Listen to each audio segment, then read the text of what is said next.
भक्त सालबेग। उनकी माताजी एक ब्राह्मण कन्या थी। सालबेग के पिताजी कालबेग को बो पसंद आ गई और जबरदस्ती उनसे विवाह कर लिया। विवाह के पश्चात उनका गर्भ धारण हुआ। गर्भ धारण होने के बाद ग्लानि में समुद्र में प्राण त्यागने चली गई। तो जैसे ही प्राण त्यागने गई तो मन में सोचने लगे, ये जीव जो मेरे गर्भ में है इसका क्या दोष है।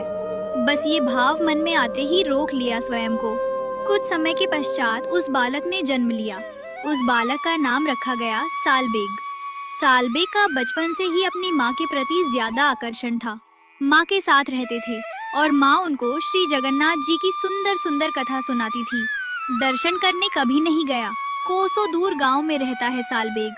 सालबेग जाति से मुस्लिम थे। माताजी तो उनकी ब्राह्मणी थी पर पिताजी उनके मुस्लिम थे। हठ पूर्वक उनका वरण करके और फिर बालक का जन्म हुआ। सालबेग बचपन से ही कोई भी बात होती थी तो जगन्नाथ जी कह के चिल्लाते थे। तो जगन्नाथ जी के बारे में उनकी माताजी सुनाती रहती थी। जगन्नाथ जी के ऐसे बड़े बड़े नेत्र हैं, तुझे पता है ऐसे बड़े नेत्र क्यों उनके? सालबेग कहता, क्यों? बोले, इतनी भीड़ होती है मंदिर में, सब लोग उनको देख नहीं पाते, इसलिए ठाकुर जी के बड़े बड़े नेत्र। बोले, तुम मुझे मत देख पाओ, मैं तो तुम सबको देख रहा हूँ। सालबेग कथा सुनता, पर जैसे जैसे थोड़ी आयु बढ़ने लगी, सालबेग अब कहता, माँ आप केवल कथा सुनाती हो मुझे, जगन्नाथ जी से मिलाओगी कब? मैं जगन्नाथ जी के पास जाऊंगा कब? इस प्रश्न का कोई उत्तर नहीं था माँ के पास। कैसे जाए? पिता बड़ा निष्ठुर है, मारेगा, हत्या कर देगा दोनों की। लेकिन माताजी सालबेग को कुछ कहते नहीं थे।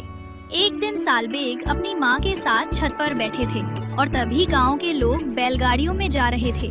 सालबेग ने पूछा, माँ ये सब लोग कहाँ जा रहे हैं? माँ ने कहा, अरे सुंदर तिथि आ रही है, श्री जगन्नाथ जी, बलभद्र जी और सुभद्रा जी तीनों रथ में आरूढ़ होंगे और श्री मंदिर से चलकर के वो रथ 2-3 दिन का समय लगा के गुंडीचा मंदिर पहुँचेगा।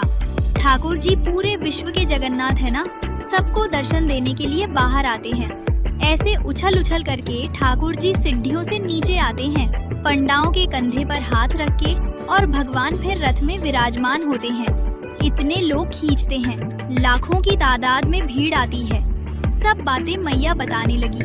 बोले, वहीं सब दर्शन करने जा रहे हैं। सालबेग पीछे पड़ गए। बोले, माँ मुझे भी जाना है, मुझे भी जाना है, मैं देखना चाहता हूँ। माँ आपने सब कुछ बताया मुझे, उनकी रसोई कैसे बनती है, उनका श्रृंगार कैसे होता है, उनकी आराधना कैसे होती, उनका मंदिर कैसा है। अरे मुझे तो ये भी पता है जगन्नाथ